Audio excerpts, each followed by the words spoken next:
Gio. Japón, 1945.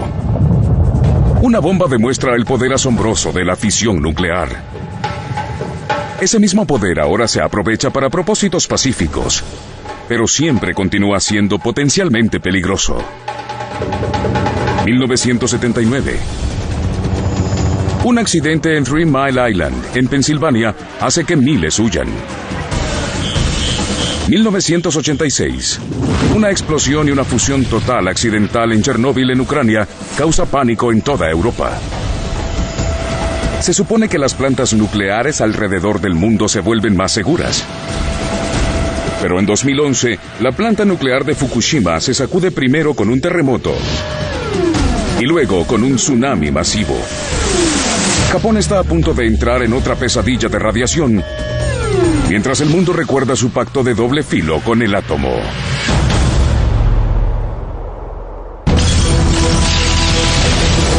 Los desastres no surgen de la nada. Los desencadena una serie de eventos críticos. Descifra las pistas y echa un vistazo retrospectivo a esos segundos catastróficos. Fukushima. El norte de Japón. 11 de marzo de 2011, 2:46 p.m.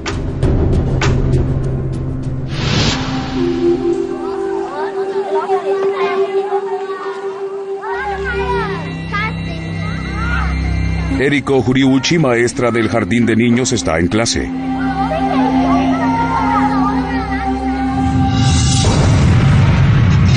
El salón empieza a sacudirse. Los temblores fueron enormes y duraron muchísimo tiempo. Muchas cosas salieron despedidas por todo el salón. En realidad creí que el edificio podría derrumbarse sobre mí. Debe actuar rápidamente, pero con calma. Me agaché bajo el escritorio junto a los niños y solo monitoreé la situación. El terremoto continúa durante 5 minutos. Se siente a 230 kilómetros de distancia en Tokio. Las acciones de Eriko aseguran que los niños estén a salvo. Los niños habían participado en los simulacros de desastres e hicieron todo lo que los maestros les dijeron que hicieran. Todo se hizo de acuerdo a lo planeado ese día.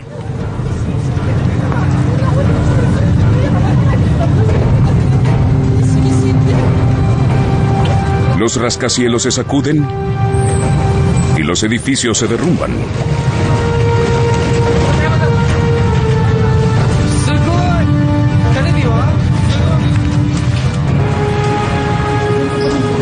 La agencia meteorológica japonesa mide el terremoto como de magnitud 9.0.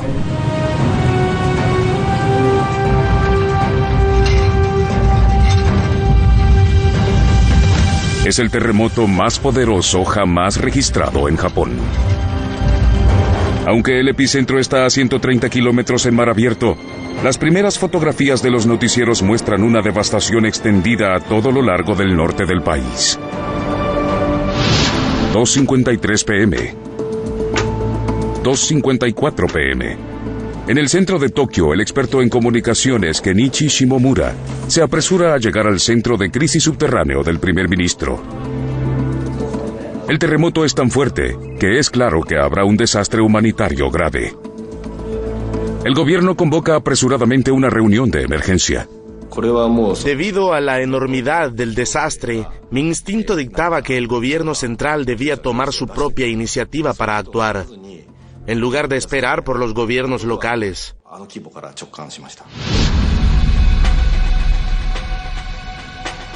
Cinco de las plantas nucleares de Japón se encuentran en la zona del desastre. La de Fukushima es la más grande. Provee suficiente energía para suplir a todos los hogares de Tokio. El equipo del primer ministro no tiene enlaces directos hacia las plantas energéticas. Toda la información del operador de las plantas, TEPCO, se filtra a través del ente regulador de energía nuclear del gobierno dirigido por Yoshinori Moriyama. Justo después del terremoto recibimos noticias de la planta nuclear de Fukushima. Dijeron que se cortó la electricidad de la red de alimentación principal. Fukushima está a tan solo 178 kilómetros del epicentro del terremoto.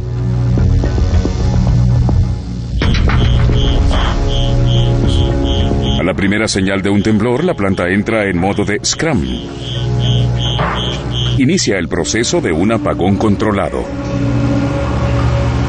La estación energética parece haber sufrido solo daños menores. Pero el terremoto destruyó las líneas principales que alimentan la planta.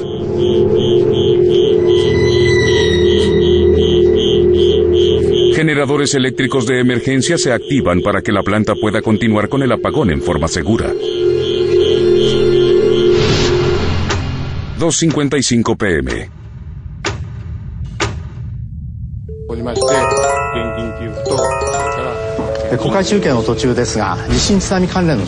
Se emite una advertencia de tsunami en todo el país. Y todo el Océano Pacífico Norte está en alerta.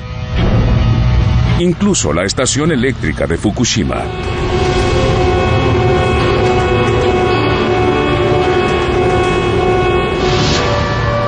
En la escuela de la maestra Eriko, todos los alumnos sobrevivieron ilesos al terremoto.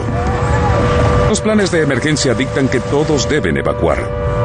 Sube a los niños a los autobuses que los llevarán colina abajo desde la escuela hasta sus hogares en la costa. Ella no se enteró de la advertencia de tsunami.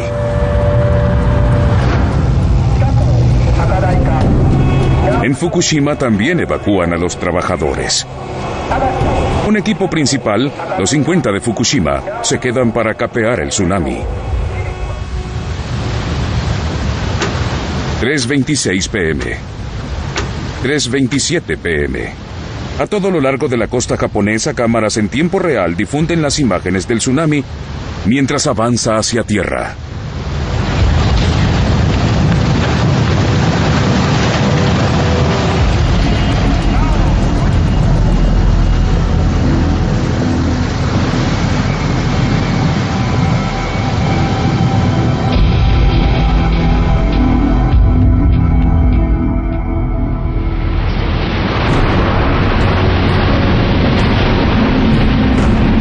El tsunami golpea la estación energética de Fukushima con toda su fuerza.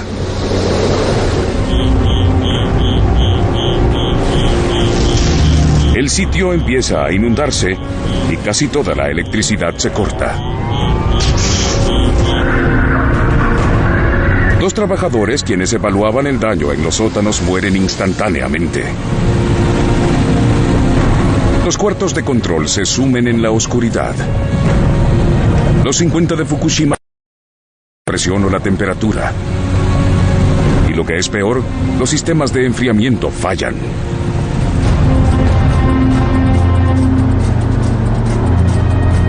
La maestra Eriko está preocupada. Tal vez envió a los niños hacia la muerte. La ruta del autobús era a lo largo de la línea costera, así que me afligía muchísimo que pudiera arrastrarlo el tsunami. 3:37 p.m. El centro de crisis de Tokio. Al llegar, el ministro Naoto Kan se entera de que la planta de Fukushima está sin electricidad.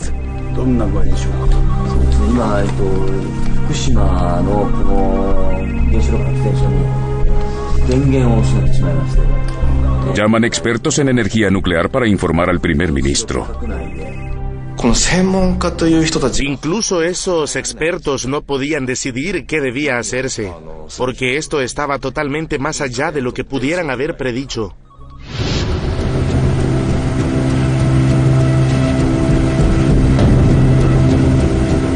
Los gerentes de la planta están desesperados por enfriar sus reactores nucleares. Necesitan electricidad. Debíamos desplegar generadores móviles. Ese fue nuestro último recurso.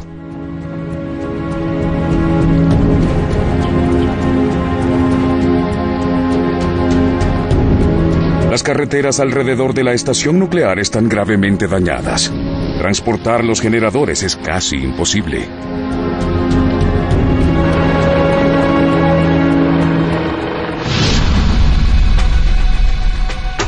...6:08 p.m.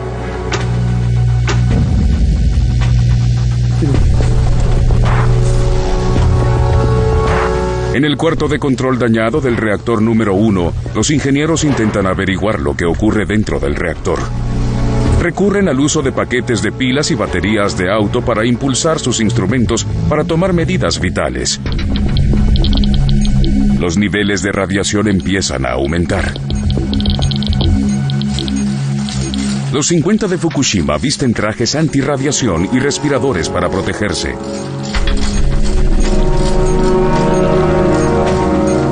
Sus instrumentos también empiezan a revelar que la presión aumenta dentro del reactor. Deben encontrar la forma de disminuir la presión.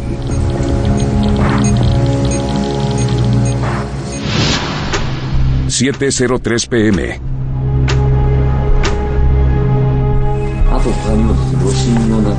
Transmiten esta noticia al primer ministro. Declara un estado oficial de emergencia nuclear. Escuché al primer ministro decir repetidamente, casi como si hablara consigo mismo, esto es muy grave. Se necesita una acción decisiva, pero aún hay muy poca información con qué trabajar. No tienen lecturas en tiempo real, ni comunicación directa con los gerentes en la planta nuclear. Aún así, los consejeros científicos creen tener la solución para evitar la acumulación de presión dentro de los reactores. La presión dentro del tanque de contención debe mantenerse baja en todo momento. Hay una válvula para liberar la presión. Si se abre, la presión se libera hacia el exterior. Los consejeros del primer ministro recomiendan que se abran las válvulas para liberar vapor. En la planta, los gerentes ejecutivos se oponen al plan. Temen que si se libera el vapor, materiales radioactivos puedan escapar hacia la atmósfera. Pero los 50 de Fukushima obedecen órdenes de intentar localizar las válvulas de seguridad. Con solo linternas para guiarse, encontrar las válvulas no es una tarea fácil. Y los contadores Geiger manuales revelan que los niveles de radiación aumentan. Tal vez sea porque el reactor mismo se resquebrajó durante el terremoto.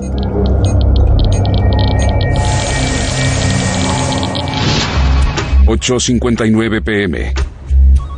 9 p.m. El primer ministro recibe malas noticias. Los generadores móviles llegaron a la planta, pero no es suficiente. El tsunami lanzó restos por todo el lugar. Los generadores móviles tuvieron problemas para llegar hasta la estación eléctrica y tuvieron problemas para llegar a los edificios del reactor. Los cables hacia los reactores son demasiado cortos. La planta aún no tiene electricidad.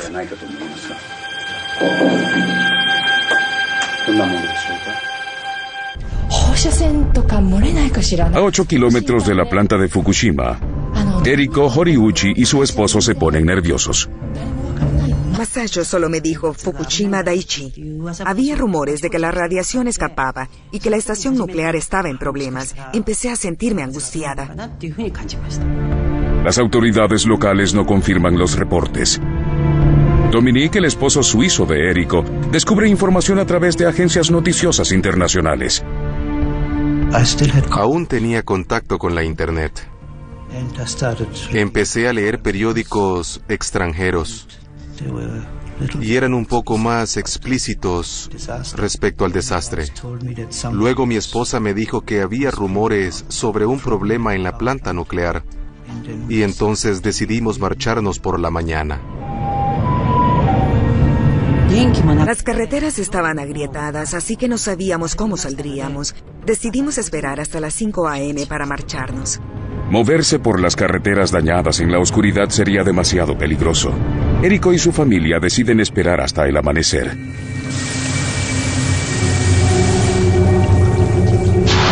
En la planta de Fukushima, la presión dentro del reactor número 1 ahora es tan alta que los trabajadores temen que el reactor pueda explotar.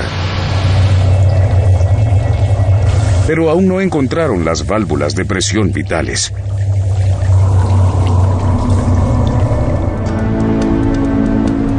...5 a.m. Sábado 12 de marzo. A 8 kilómetros de la planta nuclear de Fukushima, Eriko y su esposo evacúan su hogar.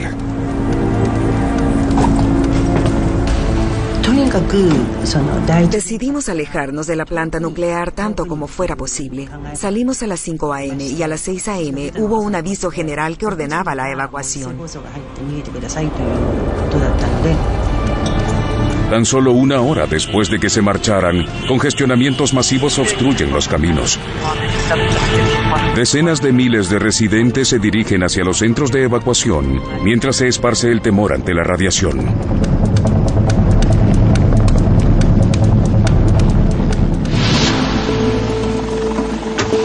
7 a.m.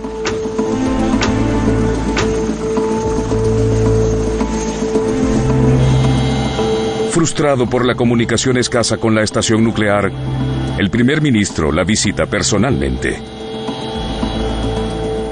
Volamos sobre muchos kilómetros y la escena era la misma hasta donde alcanzaba la vista.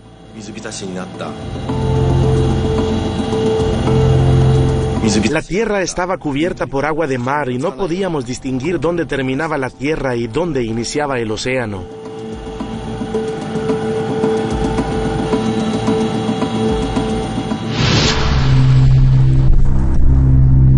Una vez en la planta, el primer ministro exige una reunión con los gerentes. Quiere saber por qué aún no se abren las válvulas de liberación de presión del reactor. Dijeron que las válvulas podrían abrirse en cuestión de 4 horas más o menos. Y luego el primer ministro dijo, me han dicho lo mismo desde ayer, pero aún no ocurrió. ¿Por qué? 10:16 a.m. 10:17 a.m. Encontrar las válvulas correctas en la oscuridad con niveles de radiación que se incrementan vertiginosamente es muy peligroso. Un trabajador ya terminó en el hospital debido a la exposición a la alta radiación. Y cuando encuentran las válvulas, la falta de electricidad vuelve sumamente difícil abrirlas. Usualmente las operan con maquinaria pesada impulsada por la electricidad de la red principal. Los 50 de Fukushima deben intentar realizar el trabajo con baterías de auto y fuerza bruta.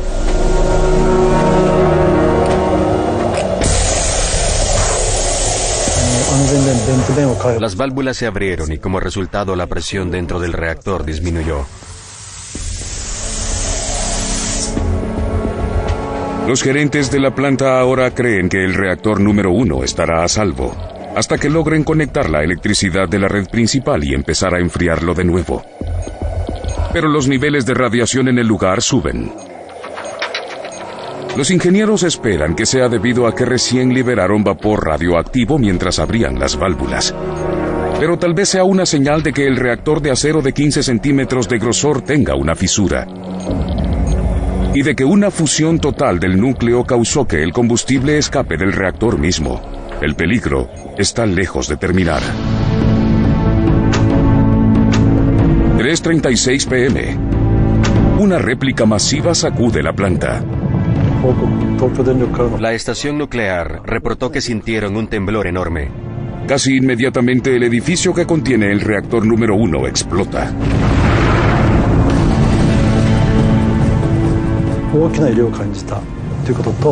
Se vio una nube de humo blanco y los niveles de radiación se incrementaron dramáticamente.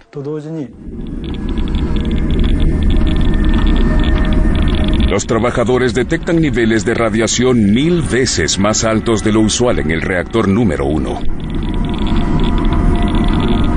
Podría ser otra señal de que el reactor mismo está dañado o tiene una fuga. Y otros reactores también dan muestras de presión. Nos percatamos de que había daños en otras unidades de reactores. La primera, segunda y tercera unidades estaban en condiciones graves. 11 a.m. 11:01 a.m. 2 días después,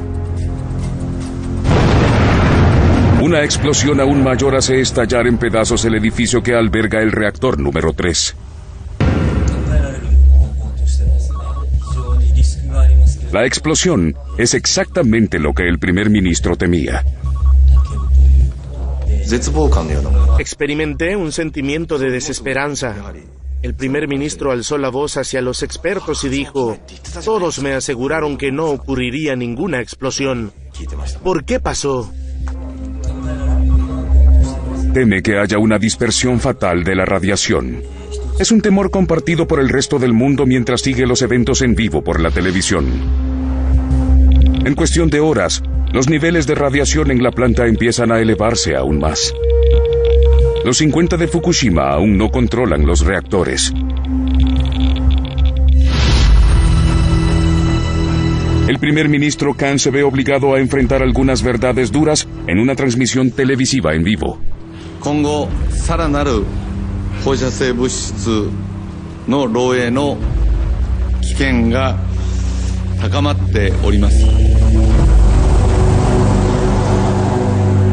$180,000 personas se ven forzadas a buscar albergue temporal lejos de sus hogares sin tener idea de cuándo podrán regresar.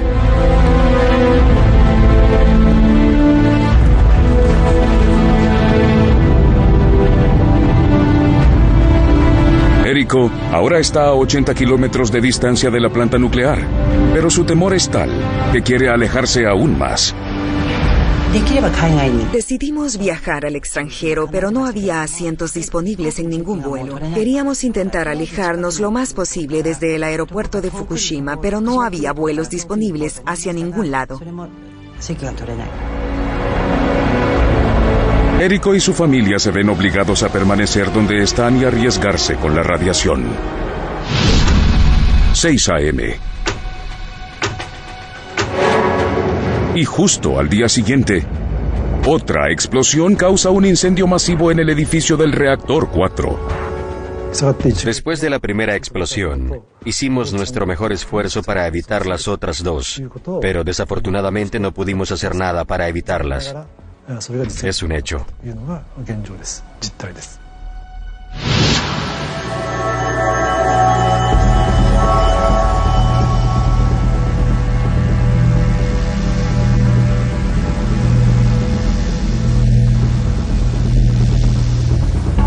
Cuando el incendio se apaga, puede verse vapor elevarse desde el edificio número 4, lo que sugiere que hay barras de combustible gastadas en estanques de enfriamiento abiertos que pudieron sobrecalentarse, lo que conllevaría a una fuga mayor de radiación, o lo que sería una catástrofe completa, una fusión total accidental. Los gerentes de la planta deben inundar las barras con agua para enfriarlas. Se usan helicópteros Chinook para lanzar el agua desde el aire. Usan agua salada, lo que corroerá la maquinaria e inutilizará los reactores para siempre. Pero los vientos fuertes vuelven imposible dirigir el agua eficientemente, y los niveles de radiación por encima del lugar son tan altos que deben abandonar los esfuerzos.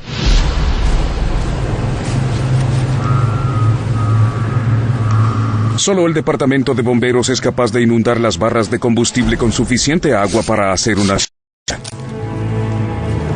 Separan a Ichiro Suzu de sus labores de auxilio por el tsunami para que dirija un equipo élite de bomberos.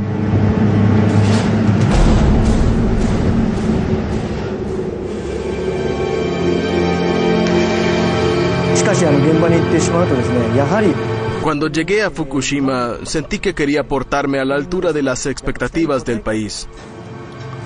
La entrada estaba espeluznantemente silenciosa.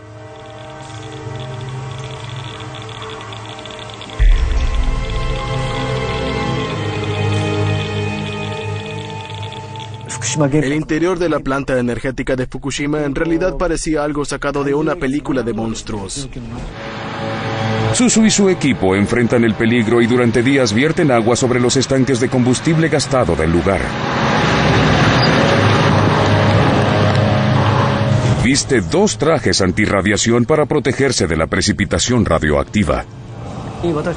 Vestía esos trajes protectores durante 7 horas y el calor era atroz. Hacía tanto calor que el sudor goteaba a través del filtro de la máscara respiratoria y caía en el piso. Era un infierno, no podía beber agua, ni ir al excusado. Era increíblemente estresante. Mientras Ichiro Suzu y su equipo luchan por mantener el control de Fukushima, el agua que rocían sobre la planta arrastra la radiación hacia el océano.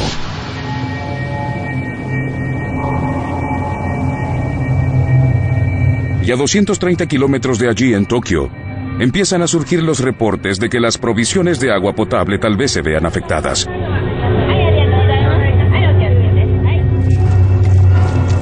El primer ministro ahora debe considerar incrementar la zona de evacuación a 250 kilómetros. Significaría ordenar que 30 millones de personas, incluso todas las que viven en Tokio, abandonen sus hogares. Esta sería una decisión sin precedentes, una que ningún gobierno ha tomado en la historia moderna. Restaurar la electricidad en la planta toma más de 2 semanas, pero es demasiado tarde para detener el desastre, y la radiación continúa fugándose de los reactores. Japón y el mundo están desesperados por saber lo que ocurre dentro de la planta y qué ocasionó tal desastre en Fukushima.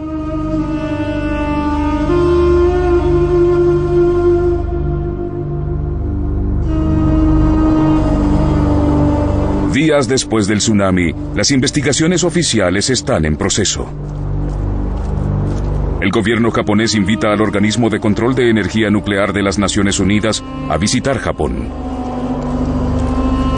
Trabajan con los expertos en energía de Japón para reunir información sobre cómo lidiar con la crisis en curso en Fukushima y en cómo asegurarse de que no vuelva a ocurrir jamás. El líder del equipo de expertos internacionales es el físico nuclear Dr. Mike Wakeman. Cuando llegamos por primera vez, lucía como un lugar bien cuidado. Y luego nos detuvimos y observamos los edificios de los reactores. Y uno no tiene esa sensación de devastación total que ocurrió en todo el sitio solo por las fotografías. 3 de los 6 reactores de Fukushima están demasiado dañados para repararlos. Pero al igual que todas las plantas nucleares, Fukushima se diseñó con la seguridad en mente. La amenaza de accidentes como el de 3 Mile Island y Chernobyl siempre está presente. Y en Japón, los terremotos y tsunamis son una amenaza constante. En Fukushima, los rompeolas protegen la planta de las olas de tsunami. Y los reactores se excavaron a gran profundidad en la roca dura para protegerlos del daño de un terremoto. Como respaldo, los generadores de emergencia están listos para mantener el lugar en operación si se corta la electricidad, pero ninguna de estas medidas de seguridad bastó para proteger a Fukushima. Ahora, al echar atrás los eventos del día y profundizar en las investigaciones que siguieron, podemos revelar cómo pudo ocurrir este incidente con toda la preparación para evitarlo.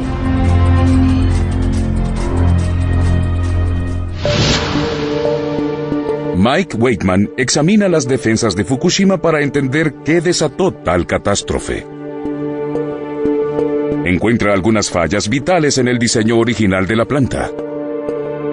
Sospecha que a los diseñadores les preocupaba más la amenaza de un terremoto que los peligros que presentaba un tsunami. La construcción de Fukushima.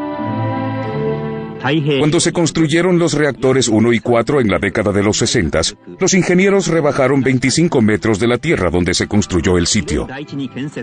Esto les permitió anclar los edificios de los reactores en el lecho rocoso bajo la planta.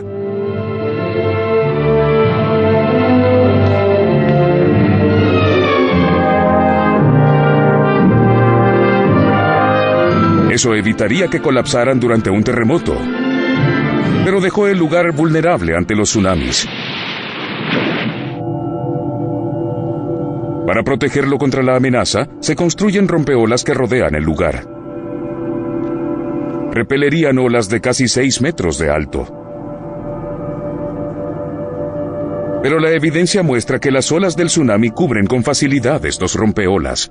La inundación del tsunami en este caso alcanzó los 14 o 15 metros y se extendió justo alrededor de los edificios de reactores y a todo lo largo del lugar, que estaba mucho más debajo de lo necesario para estar protegido ante un tsunami.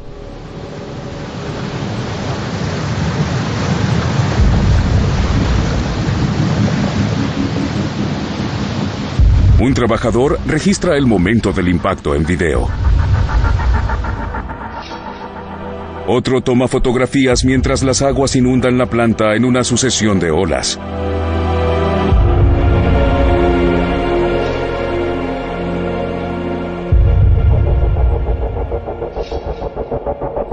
Los rompeolas eran demasiado bajos. Esta falla de diseño sencilla llevó a una serie de eventos catastróficos que podrían dejar la planta en peligro de sufrir una fusión total accidental. Durante el terremoto, la electricidad se corta. El terremoto más poderoso en la historia de Japón derriba los cables eléctricos de la red principal. En un momento del terremoto, los reactores se apagan automáticamente. Eso es lo que hacen. De acuerdo a los procedimientos de emergencia, los reactores entran en acción. Todas las estaciones de energía nuclear tienen sistemas eléctricos de respaldo. En este lugar, con 6 reactores, tenían 13 generadores a diésel y funcionaron como se suponía que lo hicieran. Pero entonces llegó el tsunami. Mientras miles de toneladas de agua bañaban el lugar, la mayoría de los generadores a diésel se inundan. Los generadores a diésel estaban ubicados en el fondo de los edificios de turbina y en otras áreas de niveles inferiores del lugar, y eso los volvió vulnerables ante la inundación extensa. Las puertas de protección ante inundaciones no son rival para el tsunami. Se corta toda la electricidad. Los ingenieros no logran controlar la cantidad de calor generado en los tanques de presión enorme de sus reactores. Lo primero que notamos fue que el tanque de presión de la reacción era una estructura grande. Tiene casi el tamaño de un autobús de 2 pisos de Londres, pero en el interior actúa como una tetera. En las profundidades del reactor, las reacciones nucleares generan calor para producir vapor, lo que luego impulsa las turbinas. Al cortarse la electricidad, el agua que evita que el sistema se sobrecaliente deja de fluir. Pero las reacciones nucleares continúan, así que el combustible aún produce calor. El enfriamiento es fundamental para la seguridad de las reacciones nucleares. Debe enfriarse constantemente ese reactor para que sea seguro. Los gerentes de la planta no tenían electricidad para mantener en operación las bombas enfriadoras. Las barras de combustible empiezan a sobrecalentarse y se tornan líquidas. Esa fusión total libera grandes cantidades de radioactividad. Y los medidores de temperatura y presión a lo largo de la planta están fuera de servicio, así que los gerentes no conocen el estado de sus reactores.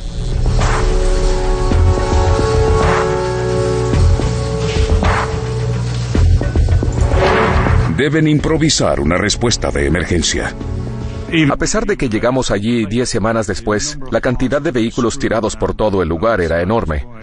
Lo que hacían era intentar tomar las baterías de los autos y usarlas para alimentar los instrumentos para ver si podían obtener una lectura sobre lo que ocurría en los reactores.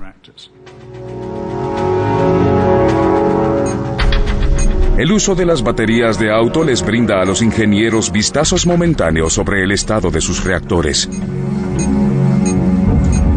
¿Cómo sabe uno cuánta agua hay en los reactores? ¿Dónde está? ¿Cuáles son las tasas de flujo alrededor de los sistemas? Intentaron todo lo que pudieron para obtener lecturas sobre esto. Con estas baterías, los 50 de Fukushima lograron tomar lecturas importantes. También lograron abrir las válvulas de seguridad. Pero estas lecturas ofrecían apenas vistazos breves de los reactores mientras se calentaban peligrosamente y se acercaban a la fusión total. Sin la electricidad para operar los sistemas de enfriamiento, no hay nada que puedan hacer para detenerlo. Y lo que es peor, debido al diseño de la planta, esto conduce a otro problema que no pueden evitar. Weightman cree que el diseño anticuado de los reactores mismos llevó directamente a las 3 explosiones del lugar.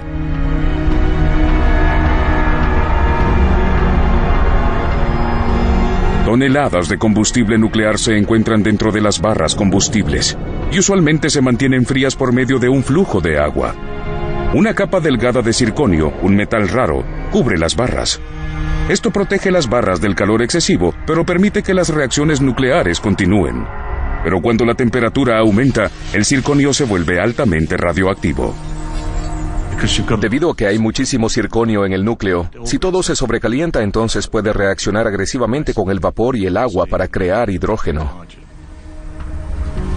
Los estimados muestran que las temperaturas alcanzaron los 2800 grados Celsius dentro del reactor. Eso fácilmente es suficiente calor para detonar la reacción entre el circonio y el vapor.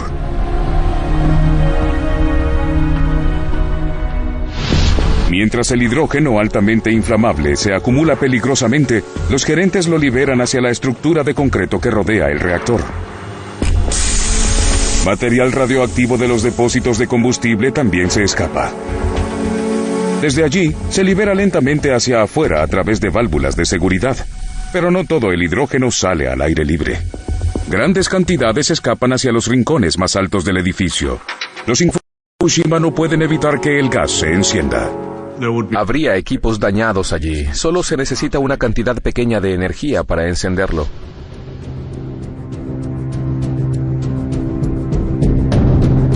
La acumulación de hidrógeno causa 2 explosiones masivas en los reactores 1 y 3 y un incendio devastador en la unidad 4. Causa un gran impacto alrededor del mundo. La crisis nuclear de Japón ahora está oficialmente al mismo nivel. Incrementa la gravedad del incidente nuclear. Hasta voces desde el extranjero a los expertos nucleares de Europa, quienes creen que los japoneses tal vez perdieron el control. Se compara con el desastre nuclear de Chernóbil. Mucho más grave de lo que reportaran inicialmente al resto del mundo. El pánico sobre la extensión de la radiación se esparce a medida que las comparaciones con Chernóbil hacen recordar la lluvia radioactiva en una escala global.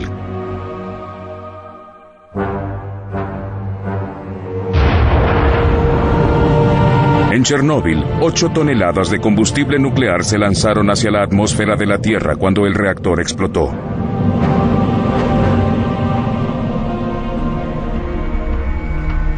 Mike Wakeman reevalúa la extensión de la radiación liberada en Fukushima para ver cómo se compara con el incidente de Chernóbil. Las personas estudiaron la comparación entre Fukushima Daiichi y Chernóbil, y de hecho se liberó una 10ª parte de la radiación, así que no se habría esparcido tan lejos. Wakeman sabe que Fukushima tenía el potencial para ser mucho peor, quizá tan grave como Chernóbil. Si el hidrógeno hubiera permanecido dentro de los reactores, la presión se habría vuelto tan grande que una explosión podría haber hecho estallar no solo los edificios de contención del reactor, sino los reactores mismos. El reactor 3 contenía 88 toneladas de combustible tanto de plutonio como de uranio, que podrían quedar expuestos y dispersarse. Exactamente como ocurrió en Chernóbil en 1986. Cuando los gerentes obedecieron la orden del primer ministro de liberar el vapor y reducir la presión dentro de los reactores, evitaron ese desastre. Wakeman concluye que los ingenieros tomaron las decisiones correctas en el lugar para evitar mayores catástrofes. 2 semanas después del tsunami se restauró la electricidad en la planta y la temperatura dentro de los reactores disminuyó gradualmente. Pero el combustible derretido aún permanece y continúa liberando radiación. Solo los robots pueden acercarse a los reactores ahora. Podría pasar una década antes de que los investigadores puedan ver dentro de los reactores en forma segura y analizar precisamente cómo la fusión total del núcleo llevó a una liberación tan sustancial de la radiación. Ahora que sabe cómo fallaron las defensas y lo que condujo a una cadena catastrófica de consecuencias, Mike Wakeman examina si la compañía eléctrica que administra la planta, TEPCO, podría haber hecho algo para evitar el desastre. Cree que tal vez fueran negligentes en la fase previa al tsunami. En 2002, TEPCO tomó parte en un estudio del impacto de los tsunamis en las plantas eléctricas. TEPCO concluyó que había una probabilidad del 100% de que un terremoto lo suficientemente poderoso para causar un tsunami masivo pudiera afectar la planta de Fukushima durante los próximos 30 años. Estaban equivocados. No previeron los peligros de un tsunami lo suficientemente bien. Uno no debe subestimar los eventos naturales raros y uno debe tomarlos en cuenta en su diseño. TEPCO dijo que tomó las medidas de seguridad apropiadas y que tomó en cuenta toda la información conocida. Pero dice que la escala del tsunami está más allá de cualquier cosa que pudiera preverse y que desde el incidente hicieron todo lo posible para estabilizar sus reactores.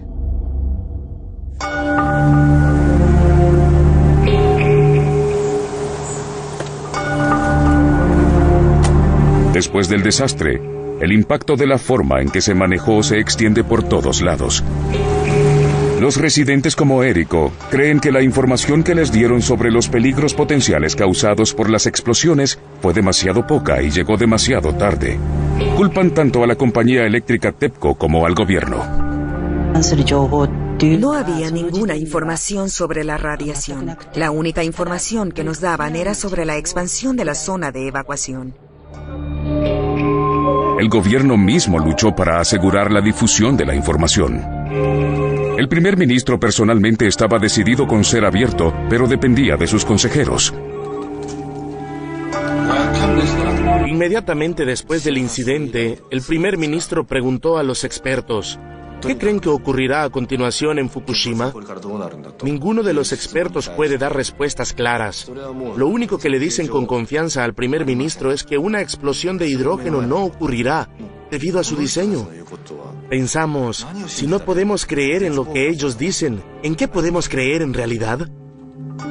Los expertos del primer ministro tenían pocos detalles en su poder, porque había tan poca información de TEPCO.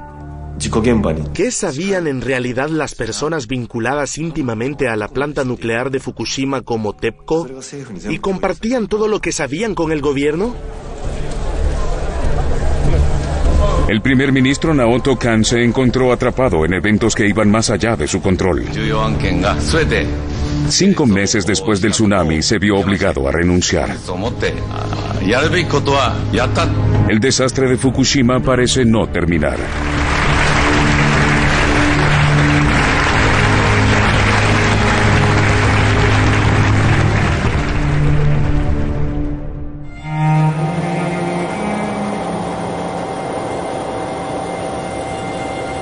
En la planta, apagan en frío los reactores. Pero aún son peligrosamente radioactivos. Claramente, el incidente aún no está totalmente bajo control y tal vez pasen años antes de que haya un acceso total. A pesar de eso, sabemos lo suficiente como comunidad mundial para aprender de las lecciones de Fukushima. Algunas naciones decidieron que solo hay una lección por aprender. En mayo de 2011, 2 meses después del desastre, Alemania decidió detener su programa de energía nuclear y enfocar sus finanzas en la investigación de fuentes de energía renovable. Suiza e Italia hicieron lo mismo. Japón depende de la energía nuclear para generar el 30% de la energía que usa. Sin la electricidad generada por Fukushima, Tokio sufre apagones regulares. El primer ministro nuevo está comprometido con la continuidad del programa nuclear del país. En Fukushima, los médicos declaran fuera de peligro a los trabajadores que se quedaron para luchar por controlar la planta y los bomberos como Ichiro Suzu, quienes son los héroes verdaderos en este evento. Pero una vez más, tal vez pasen años antes de que se conozcan todas las consecuencias. La maestra Érico jamás llegó más allá del aeropuerto. Ahora vive en un apartamento con su familia a unos 80 kilómetros de la planta.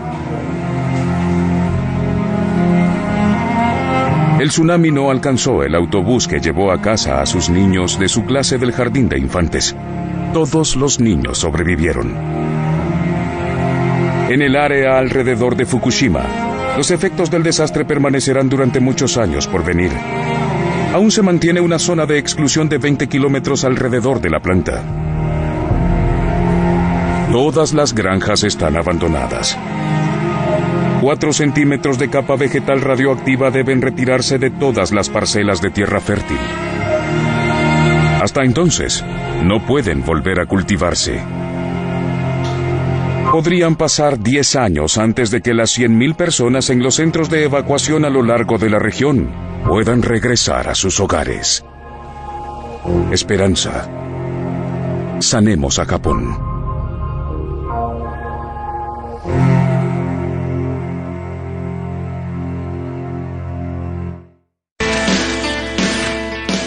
El líder de la manada. Nuevo episodio, próximo jueves a las 9 por Nat Geo.